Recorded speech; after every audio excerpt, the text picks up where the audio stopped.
Hi, my name's Corinne. I knit and crochet and I design patterns, and today we're going to be making the Emeline Hanging Dish Cloth. I'm using this self-striping yarn. It's Peaches and Cream Stripey. I have it in this blue and I have it in the green. I really like how these work up, and this is softer than their classic yarn. I normally make it with like their classic cotton yarn, but I'm really enjoying these. So you'll need some yarn. You'll need about 45 yards of worsted weight yarn, so you don't even need an entire one of these. Or you can use whatever cotton yarn you want. You also need a 5mm crochet hook or a hook that meets gauge. Gauge in this isn't that important unless you really want your dish size to be a particular size. And then, so you got your yarn, your hook, and you need a tapestry needle, and you need some scissors so that you can weave in the ends. This is made using half double crochets in the forked cluster stitch, which is like a double crochet type stitch. And then there's a single crochet border around. Before we get started, I want to tell you a little bit about my challenge that I'm giving myself for the next 10 weeks. I'm going to be releasing a pattern tutorial each week through Halloween. And this one's the first one. Yep. The goal is to release like patterns I have in my like back catalog and get things out and get this channel moving, because I want to do this full time. So I'm challenging myself to release a video for the next 10 weeks, and let's see how that goes. Tune in. I know one of the weeks we're going to be doing a shawl that has the fork cluster. I love this stitch, guys. I love it so much. Okay, anyways, now let's get started. All right, getting started. I have my 5mm hook. I have my weight for worsted weight yarn. The gauge for this is 12 stitches by 8 rows for 4 by 4 inches. Unblocked. And I don't think gauge is that big of a deal for this pattern. It's a dishcloth. If you want it to be exact, then go for it. If not, I think it'll all work out. I'm big on gauge, especially with like garments and wearables, but a dishcloth, do whatever you want. It's your project. Some notes. The cloth is worked flat, ending with a single crochet border. The chain 1 and the chain 2 at the end of the row does not count as a stitch. The forked cluster is our special stitch, and it's worked across 2 stitches. And when working a row 1, it will end with the second leg of a forked cluster in the final stitch and a double crochet, which will make more sense as we get going because it's a 2-row repeat pretty much. So there will be the beginning forked cluster and then the regular forked cluster, but we'll go over that once we start actually stitching the pattern. So to get started, let me pull some yarn. We're going to use our hook. We're going to make a slip knot.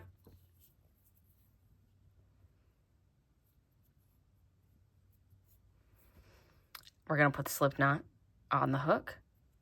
And then we are going to chain 20 and start in the 3rd chain. So we're chaining 20.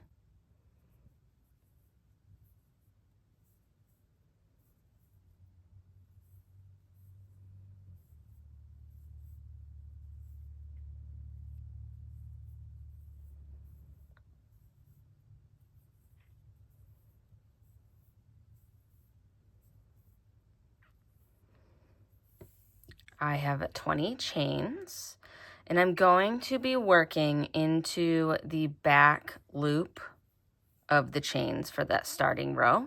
Starting row 1, we've chained 20, and now we are going to start in the 3rd chain. We're going to yarn over, pull up a loop in that 1st chain, and this is going to start the 1st leg of the forked cluster. Yarn over, insert into the following stitch, pull up that loop. And so we have 1, 2, 3, 4, 5 loops on the hook. You're going to yarn over again and pull through 3, yarn over again, pull through 3. And that is our first forked cluster of the row, also known as the beginning forked cluster. And then to continue on, you'll yarn over again, and you're going to work into the same stitch as that last leg. So the first one was worked across 2 stitches, and the rest of them will be worked across 2 stitches as well. But you work in that same stitch that last stitch ended in. Yarn over, pull up a loop, yarn over, work into the next stitch, pulling up a loop, 5 loops on the hook. Yarn over, pull through 3, yarn over, pull through 3. And then we're going to repeat this again. Yarn over, insert into the same stitch, pull up a loop, yarn over, pull up a loop in the following stitch. yarn over, pull through 3, yarn over, pull through 3. And we're going to do this across until we get to that last stitch.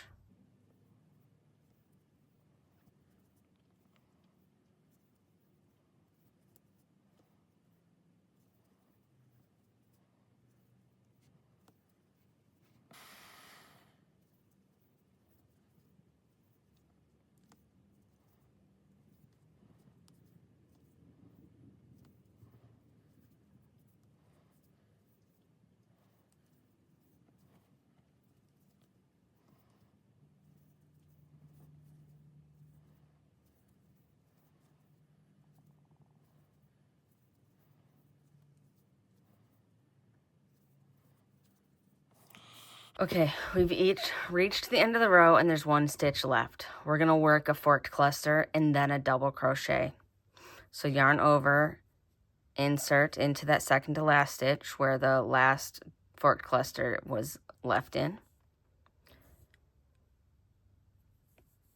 Finish the forked cluster into that last stitch.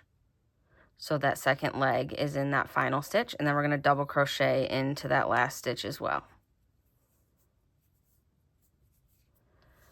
So here we have 17 forked clusters and 1 double crochet. 1, 2, 3, 4, 5, 6, 7, 8, 9, 10, 11, 12, 13, 14, 15, 16, 17, and a double crochet. From here, you will turn and chain 1. So row 2 is half double crochet across, turn and chain 2. So to half double crochet, we're going to yarn over, insert into the stitch, pull up a loop. You have 3 loops on the hook, and just yarn over, pull through all 3. Yarn over, insert hook, pull up a loop, yarn over, pull through 3, all the way across.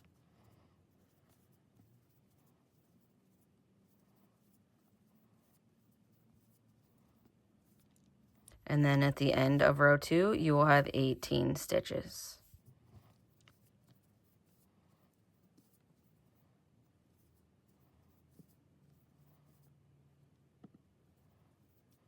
We're at the end of the row, turn, chain 2 to prepare for row 3. So we have that first row of forked cluster, the second row of half double crochet. You're going to repeat row 1 and 2 5 more times. So there should be 6 forked cluster rows and 6 half double crochet rows. One more time, I'll start the forked cluster. We have that chain 2, yarn over, insert that first stitch, yarn over, insert into the second stitch, yarn over, pull through 3 loops, yarn over, pull through 3 loops, and repeat across with the forked clusters. Yarning over, insert into that same stitch as the last leg from the last forked cluster, working across the 2 stitches, and then repeat until you have 6 rows of the forked cluster and 6 rows of the half double crochet. And then we'll meet back here when that's complete so we can finish with a border and the loop. All right, I've made it through the rows. I have 12 rows. 1, 2, 3, 4, 5, 6, 7, 8, 9, 10, 11, 12. We have 12 rows, which is 6 sets of row 1 and 2. And now we're going to move on to the border. I'm at the end of row 12. You do not chain or turn. All we're going to do is kind of start to pivot, and we're going to single crochet evenly across that edge, and this edge. And when we get to the beginning of this row, this is where we'll make the hanging loop and finish the dishcloth. So I'm just going to turn. I'm going to actually work into that same stitch, just kind of into the side, but we're going to start single crocheting. Single crochet around the double crochet, the half double crochet, and just kind of evenly, I just eyeball where I want to put the stitch. So I'm doing one around that double crochet, I'm doing it around the half double crochet, and then between the half double crochet and the top of that forked cluster. So I'm doing about 3 single crochets per 2 rows.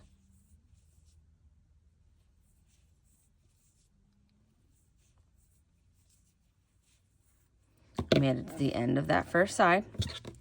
I'm going to turn the work to work around along that chain edge. You could also throw in an extra single crochet in the corners and then start working along those chains. And I like to do that back loop for when you start crocheting into the back loop, makes it so you have this really nice edge. And now I'll be able to find those stitches very easily.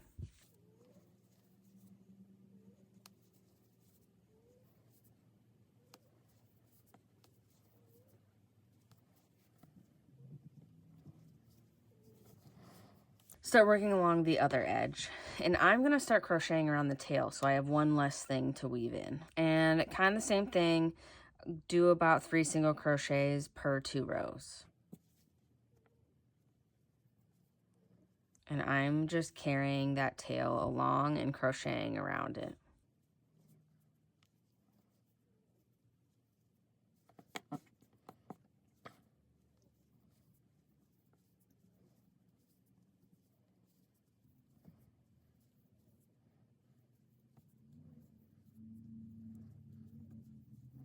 We've single crocheted across this edge, the bottom, and the other side.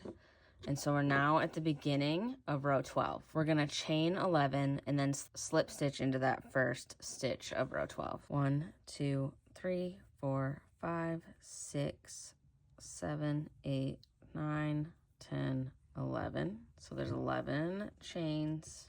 And then we're going to slip stitch into that first stitch of row 12. There, you can see the loop into row 12. And then from here, we can just cut this off and then sew in the end. We're gonna cut, and then you can finish it off, and then you can take your tapestry needle and sew that in. But once that's sewn in, you have your dishcloth. So let me go get my tapestry needle and sew it in. All right, I'm flipping it around. There's the tail from the beginning, so I can cut that one. And then I'm going to thread this one.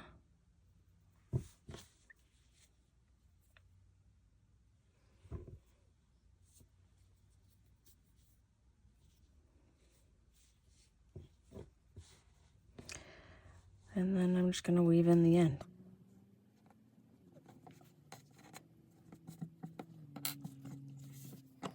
And then there you have the finished Emeline Hanging Dishcloth.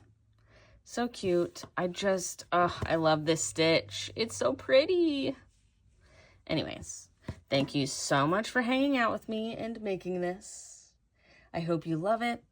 This is always done really well for me at markets, and this is one of the faster dishcloths, and I love how thick this stitch is because it does a really good job in the kitchen. Thanks for being here, and happy making.